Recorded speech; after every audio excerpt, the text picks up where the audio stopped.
Projeto Ellen G. White.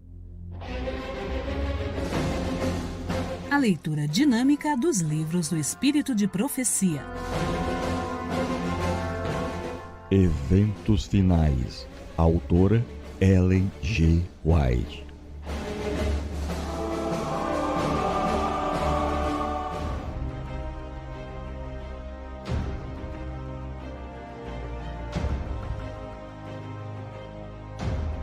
Capítulo 19. A volta de Cristo. A sétima praga e a ressurreição especial.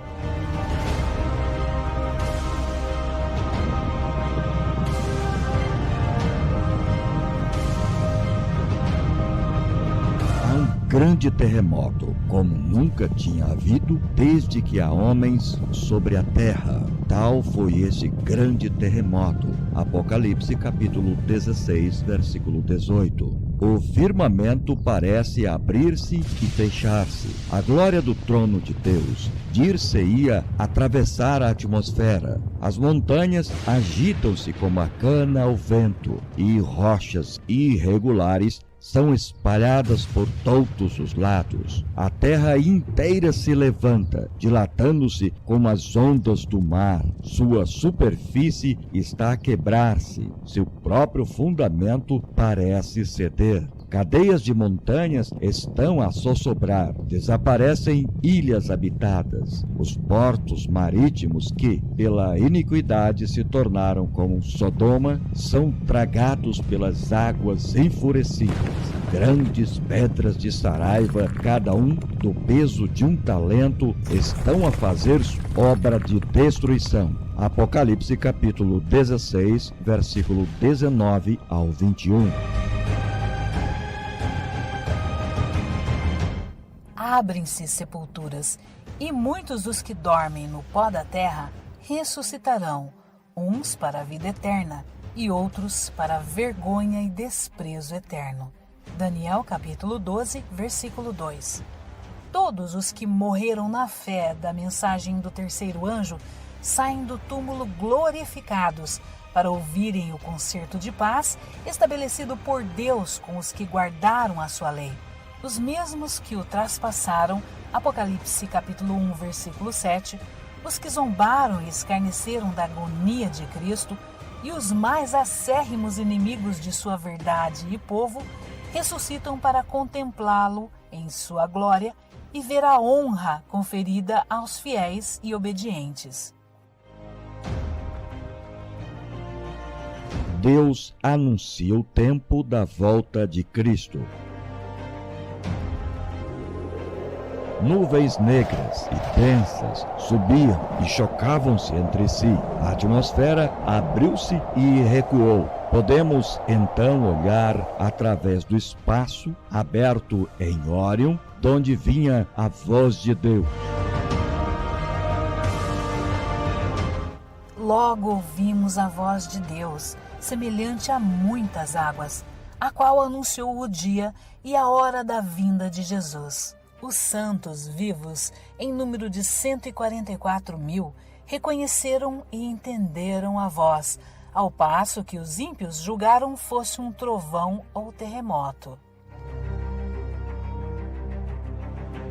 Falando Deus, o dia e a hora da vinda de Jesus, e declarando o concerto eterno com o seu povo, proferia uma sentença e então silenciava. Enquanto as palavras estavam a repercutir pela terra, o Israel de Deus permanecia com os olhos fixos para cima, ouvindo as palavras enquanto elas vinham da boca de Jeová e ressoavam pela terra como estrondos do mais forte trovão. Era terrivelmente solene. No final de cada sentença, os anjos aclamavam: glória, Aleluia! O rosto deles iluminava-se com a glória de Deus e resplandeciam de glória como fazia o de Moisés quando desceu do Sinai. Os ímpios não podiam olhar para eles por causa da glória. E quando a interminável bênção foi pronunciada sobre os que haviam honrado a Deus, santificando o seu sábado, houve uma grande aclamação de vitória sobre a besta e sua imagem.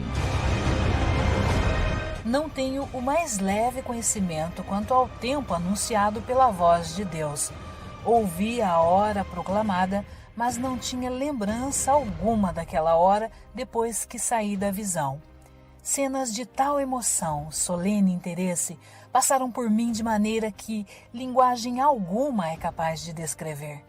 Foi tudo viva realidade para mim, pois logo a seguir a ela apareceu a grande nuvem branca, sobre a qual estava assentado o Filho do Homem. O terror dos perdidos. Quando a terra cambalear como um ébrio, quando os céus se abalarem e tiver vindo o grande dia do Senhor, quem subsistirá? Uma cena eles contemplarão com tremor e agonia, e da qual em vão procurarão escapar. Eis que vem como as nuvens, e todo olho o verá. Apocalipse capítulo 1, versículo 7. Os perdidos pronunciarão vociferantes imprecações à muda natureza. Seu Deus, montanhas e rochedos, cai sobre nós e escondei-nos do rosto daquele que está assentado sobre o trono. Apocalipse capítulo 6, versículo 16. Quando a voz de Deus põe fim ao cativeiro de seu povo, há um terrível despertar daqueles que tudo perderam no grande conflito da vida. Os ganhos de uma vida inteira foram em um momento varridos. Os ricos lastimavam a destruição de suas soberbas casas, a dispersão de seu ouro e prata. Os ímpios estão cheios de pesar, não por causa de sua pecaminosa negligência para com Deus e seus semelhantes, mas porque Deus venceu. Lamentam que o resultado seja o que é, mas não se arrependem de sua impiedade. Jesus desce com poder e glória.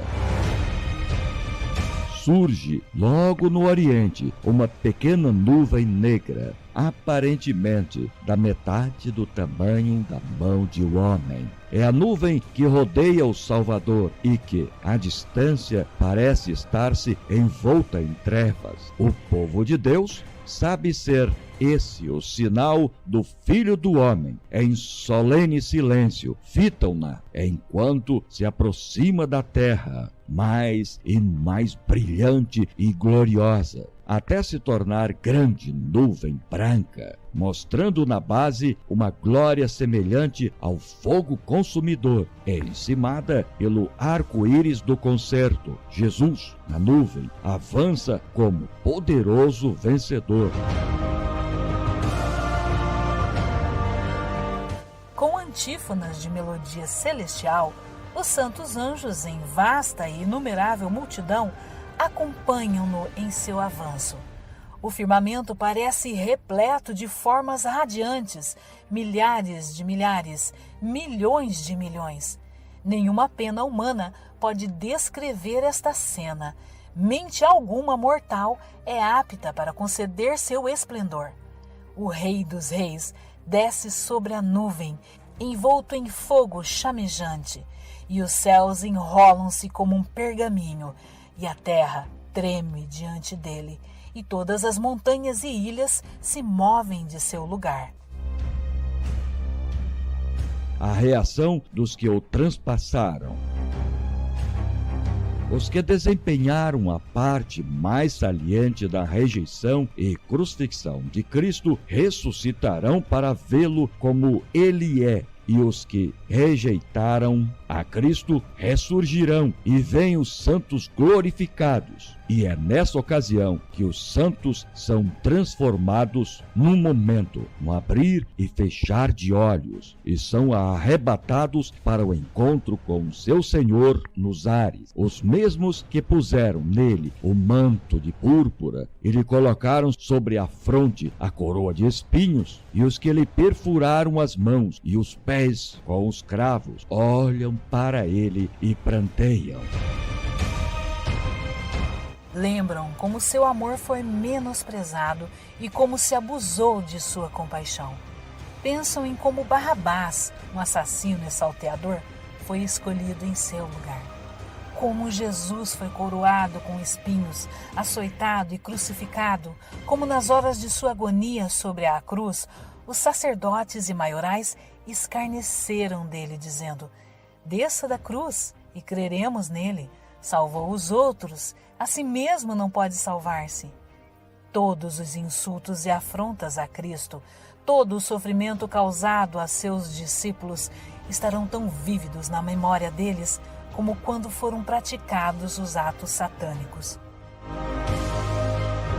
A voz que eles ouviram tantas vezes em rogos e persuasões lhes soará novamente nos ouvidos. Todo som de afável solicitação vibrará tão distintivamente aos seus ouvidos como quando o Salvador falou nas sinagogas e nas ruas. Então os que o transpassaram clamarão às rochas e montanhas que caiam sobre eles e os escondam da face daquele que se assenta no trono e da ira do Cordeiro. Despertai, vós que dormir, levantai-vos. As nuvens começam a enrolar-se como um pergaminho e eis ali o brilhante e claro sinal do Filho do Homem. Os filhos de Deus sabem o que essa nuvem significa.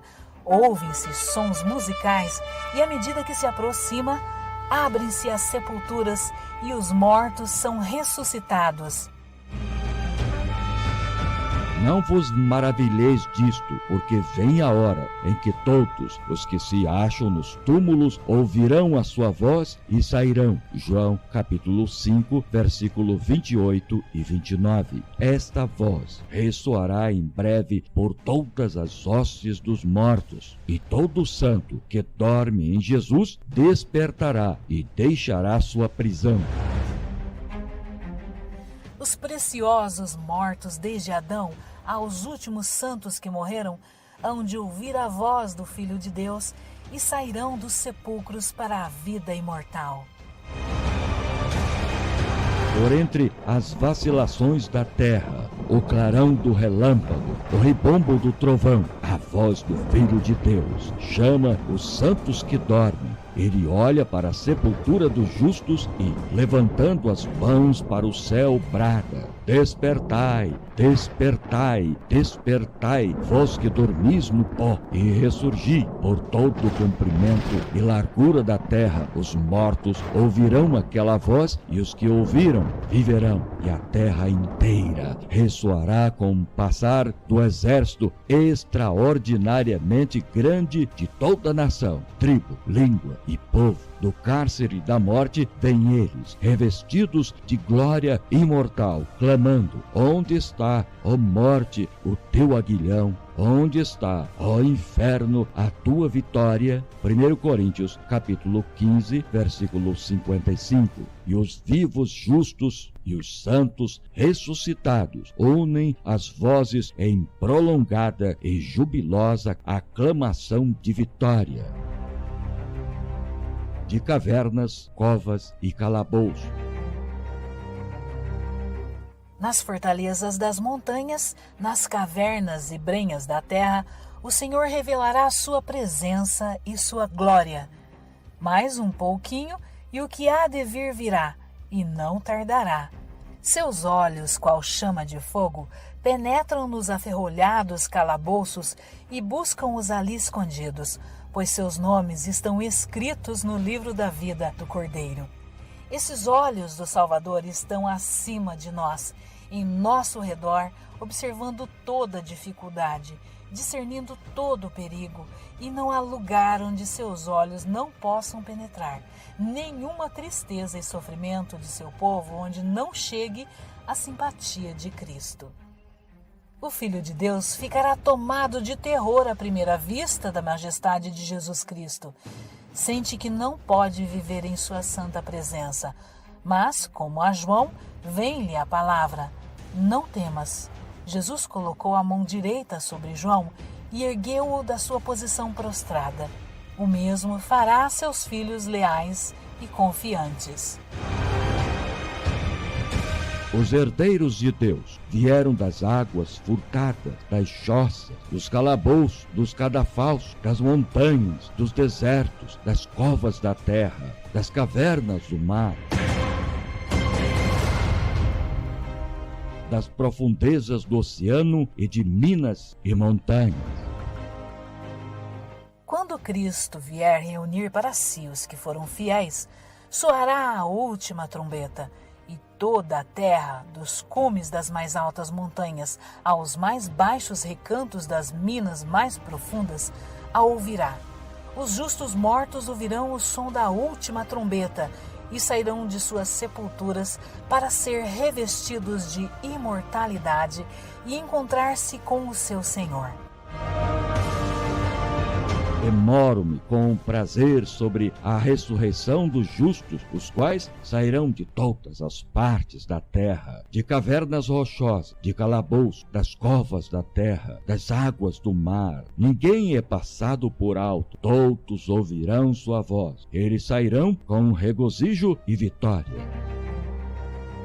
Que cena apresentarão essas montanhas e colinas quando Cristo, o doador da vida, despertar os mortos.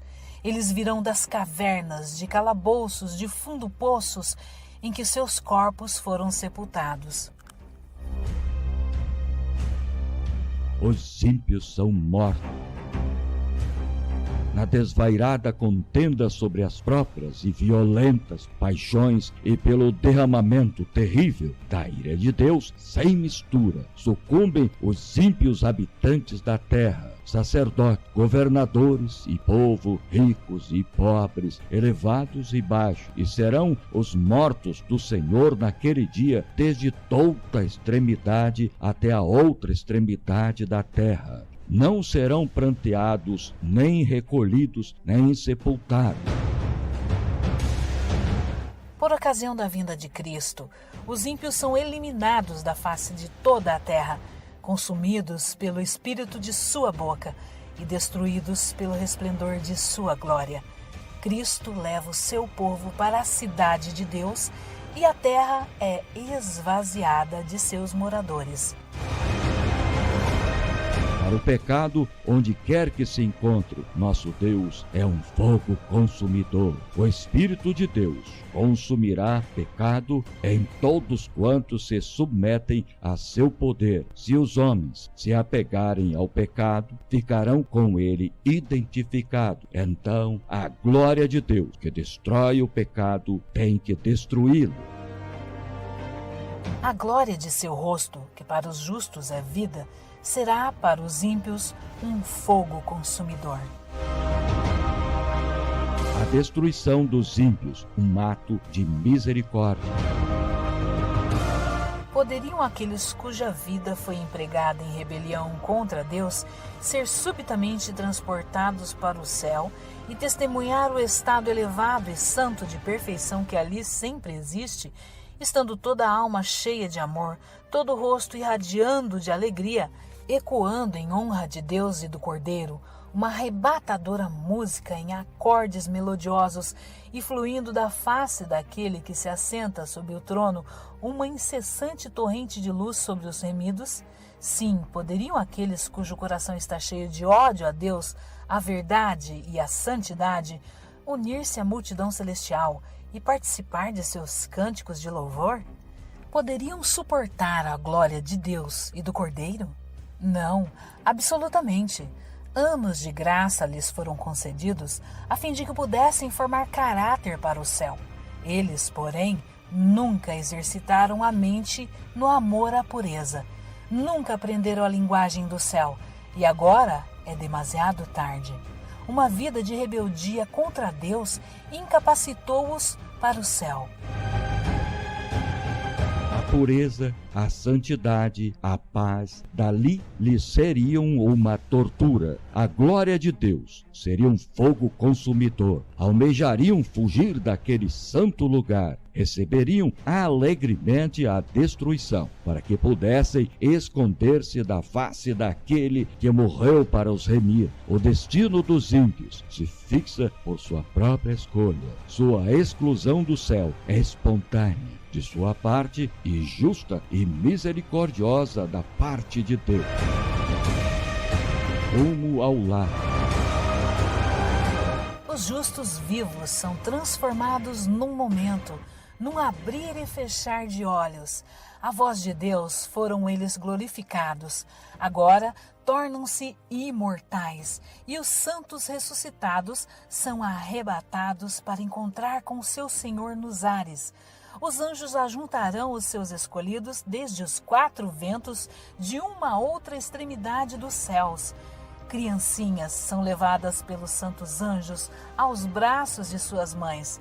Amigos há muito separados pela morte reúnem-se para nunca mais se separarem e com cânticos de alegria ascendem juntamente para a cidade de Deus. Todos nós entraremos na nuvem e estivemos por 7 dias ascendendo para o mar de vidro. E ao avançar o carro, as rodas clamavam Santo, e as asas ao se moverem clamavam Santo, e o séquito e os santos anjos ao redor da nuvem clamavam Santo, Santo, Santo, é o Senhor Deus, o Todo-Poderoso. E os santos nas nuvens clamavam Glória, Aleluia. Oh, quão glorioso será vê-lo e receber as boas novas como remido seu. Por muito tempo temos esperado, mas nossa esperança não deve diminuir. Se tão somente pudermos ver o Rei em sua formosura, seremos para sempre benditos. Tenho a sensação de que devesse exclamar alto, rumo ao lar. Os anjos cantam, Cristo venceu. Nesse dia, os remidos resplandecerão com o resplendor do Pai e do Filho. Tocando suas harpas de ouro, os anjos darão as boas-vindas ao Rei e aos seus troféus de vitória, os que foram lavados e branqueados no sangue do Cordeiro.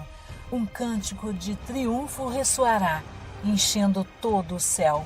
Cristo venceu. Ele penetra nas cortes celestiais acompanhado de seus remidos, testemunhas de que a sua missão de sofrimento e sacrifício não foi em vão. Com indizível amor, Jesus dá as boas novas a seus fiéis para o gozo do teu Senhor. O gozo do Senhor consiste em ver no reino de glória as almas que foram salvas por sua agonia e humilhação. Nos resultados de sua obra, Cristo contemplará sua recompensa. Naquela grande multidão que ninguém pode contar, apresentada como irrepreensíveis, com alegria perante a sua glória, aquele cujo sangue nos redimiu e cuja vida nos ensinou, verá o trabalho de sua alma e ficará satisfeito. Os santos recebem coroas e harpas.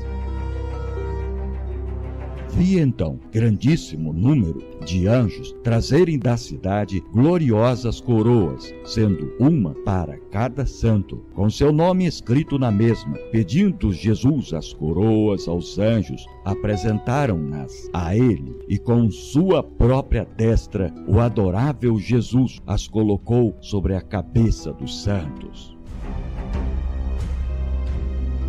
Sobre o mar de vidro, os 144.000 ficaram em um quadrado perfeito. Alguns deles tinham coroas muito brilhantes, outras nem tanto. Algumas coroas pareciam repletas de estrelas, ao passo que outras tinham poucas. todos estavam perfeitamente satisfeitos com sua coroa. A coroa da vida será brilhante ou fosca, cintilará com muitas estrelas ou será brilhantada por poucas pedras preciosas, de acordo com o nosso próprio procedimento. Não haverá ninguém salvo no céu com uma coroa sem estrelas. Se entrardes ali, haverá alguma pessoa nas cortes da glória que encontrou entrada ali por vosso intermédio.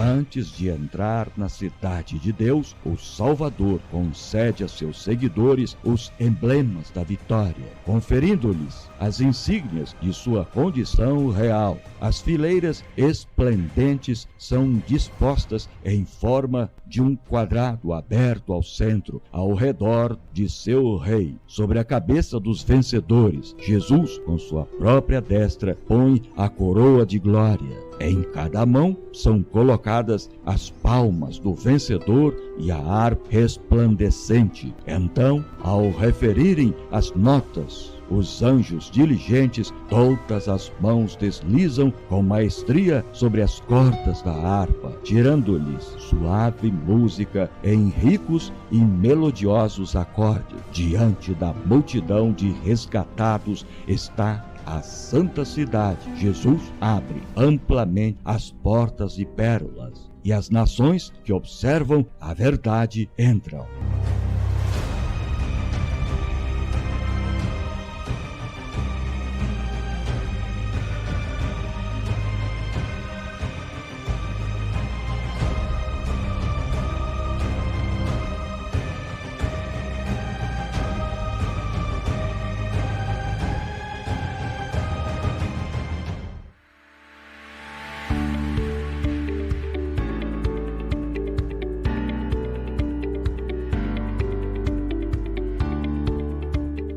O áudio que você ouviu faz parte de um projeto missionário destinado a pessoas cegas e não alfabetizadas, sendo proibida a venda e comercialização do mesmo.